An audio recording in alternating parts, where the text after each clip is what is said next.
আজ শহীদ রাষ্ট্রপতি জিয়াউর রহমানের ৪৫তম শাহাদাত বার্ষিকী। তার শাহাদাত বার্ষিকীকে ঘিরে আমরা দেখতে পাচ্ছি তার যে সমাধিস্থল রয়েছে, এই সমাধিস্থলে দলীয় নেতাকর্মীদের ব্যাপক উপস্থিতি। দলীয় নেতাকর্মীরা মূলত ফুল দিয়ে তার সমাধিস্থলে শ্রদ্ধা জানাচ্ছেন। এবং আমরা যদি একটু দেখানোর চেষ্টা করি আপনাদেরকে, দলীয় যে নেতাকর্মীরা এখানে এসেছিলেন শ্রদ্ধা জানাতে, তারা কিন্তু এই মুহূর্তে মোনাজাত করছেন,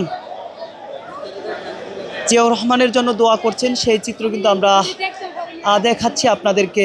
যদি একটু জানিয়ে রাখি যে আজ বেলা 11:30টার দিকে মূলত প্রধানমন্ত্রী তারেক রহমান এসেছিলেন তার বাবার এই যে সমাধিস্থল, এই সমাধিস্থলে তিনি এসেছিলেন। তিনি এসে মূলত শ্রদ্ধা জানিয়েছেন, দোয়া করেছিলেন বাবার জন্য। তারপরেই মূলত তিনি যখন এই স্থান ত্যাগ করেন, ঠিক তারপরেই দলীয় নেতাকর্মীদের প্রবেশ।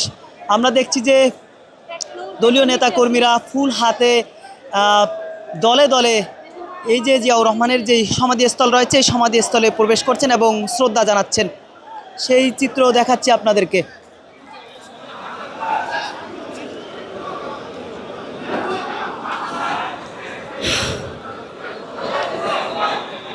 বিএনপির অঙ্গ সংগঠনের নেতাকর্মী যারা রয়েছেন, তারা মূলত জিয়াউর রহমানের এই যে সমাধিস্থল, সেই সমাধিস্থলে শ্রদ্ধা জানাচ্ছেন। কিছুক্ষণ আগে আমরা দেখেছি ছাত্রদলের কেন্দ্রীয় নেতা যারা রয়েছেন তারাও এসেছিলেন।